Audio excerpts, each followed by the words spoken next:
नमस्कार, आदाब, सत श्री अकाल, hello, good morning to all of you. समय हो चुका है विद्यालय चलने का और अरावली की इन खूबसूरत पहाड़ियों के बीच का जो वातावरण है वो काफ़ी खुशनुमा बना हुआ है। भैंसें हैं जो भी घास खा रही है और घास खाने के बाद में इनको भी जो लोग हैं वो जंगल की ओर लेके जाएंगे।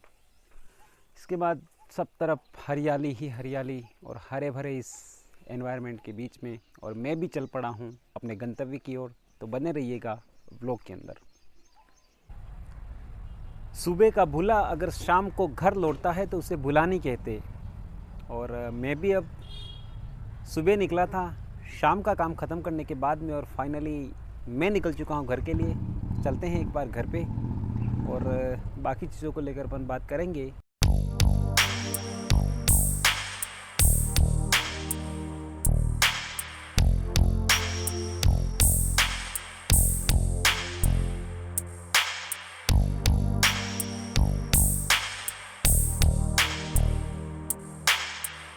शाम का वक्त है और मैं समय निकाल के आज प्लानिंग किया कि आज भगवान के दर्शन करके आते हैं, यही सोच के।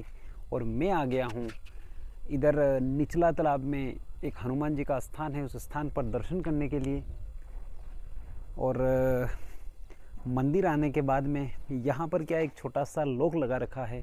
शायद वो इस लिहाज से लगाया होगा कि शायद कोई अनजान व्यक्ति, अनजान कोई पागल व्यक्ति जो आजकल घूमते रहते हैं, वो आकर कहीं मंदिर को खोल के और उसके अंदर किसी प्रकार की उठापटक न करे, यही सोचकर। और साथ ही कोई असामाजिक तत्व आजकल हर जगह मौजूद हैं, तो उनसे सुरक्षा के लिहाज से इस लोक को यहाँ पर लगाया गया होगा। तो ये मेरे पीछे मंदिर है, यहाँ का काफ़ी प्रसिद्ध मंदिर है और प्राचीन तो है ही, इसके बारे में मैंने आपको पहले बताया ही है। और ये यहाँ पर बाहर जो हवन कुंड बना हुआ है, तो ये इस मंदिर पर आने के बाद दर्शन करने की उम्मीद थी, लेकिन चलो लॉक लगा हुआ है। अपन भी समझ सकते हैं इस बात को कि चलो ठीक है, दर्शन नहीं हुए तो कोई बात नहीं, जब भी नेक्स्ट टाइम आएंगे ज़रूर अपन दर्शन करेंगे। और फ़िलहाल यहाँ का जो एक सिनेरियो है उसको मैं थोड़ा सा आपको दिखाना चाहूँगा, क्योंकि ये जो मंदिर बना हुआ है वो काफ़ी टॉप पर बना हुआ है और मेरे पीछे ये पूरा गांव है। ये एक छोटी सी पहाड़ी है और पहाड़ी के चारों तरफ यहाँ का जो गांव है वो बसा हुआ है।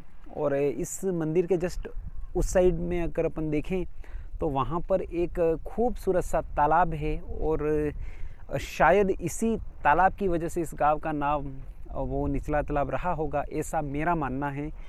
इसके पीछे क्या हिस्ट्री इसकी क्या है वो तो मैं नहीं बता सकता, लेकिन मेरी व्यक्तिगत राय है कि शायद इस तालाब की वजह से इस गांव को निचला तालाब गांव के नाम से जाना गया होगा। इधर सामने आप देख पा रहे हैं ये यहाँ पर एक स्कूल है, जो पहली से 5वीं तक के बच्चे हैं वो इस स्कूल में पढ़ते हैं।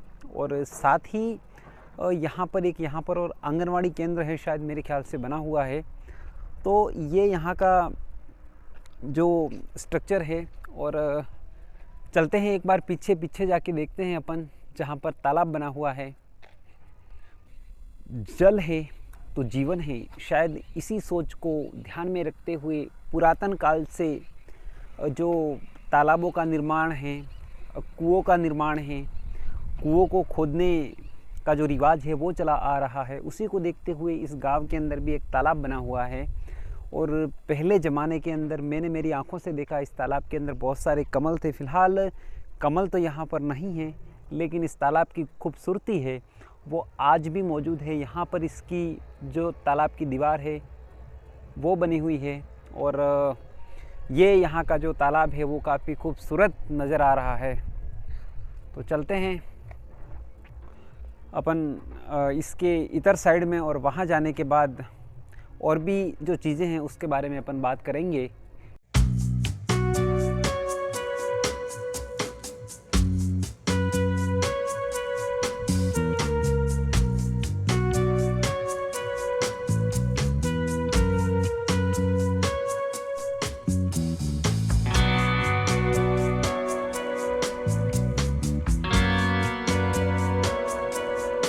मंदिर भले ही बंद क्यों नहीं हो, लेकिन भगवान के द्वार सेवक के लिए हमेशा खुले होते हैं। इसी सोच और समझ के साथ में भले ही मंदिर बंद है, मैं एक बार भगवान के दर्शन करूंगा और दर्शन करने के बाद ही अपने घर की ओर प्रस्थान करूंगा। दिन भर का जो सफ़र है वो इस तरह का रहा, और जैसे शाम का वक्त हो चुका है और शाम के समय पंछी जिस प्रकार अपने पिंजरे में लौटते हैं, उसी प्रकार मैं भी अपने घर की ओर प्रस्थान करूंगा। तो आज के दिन का जो खूबसूरत सफ़र है वो इस खूबसूरत सी शाम में इस मंदिर परिसर के अंदर आज का जो सफ़र है वो मेरा पूरा होता है। और मिलेंगे इसी प्रकार के एक और इंटरेस्टिंग ब्लॉग के साथ में। तब तक के लिए बाय और जय हिंद दोस्तों।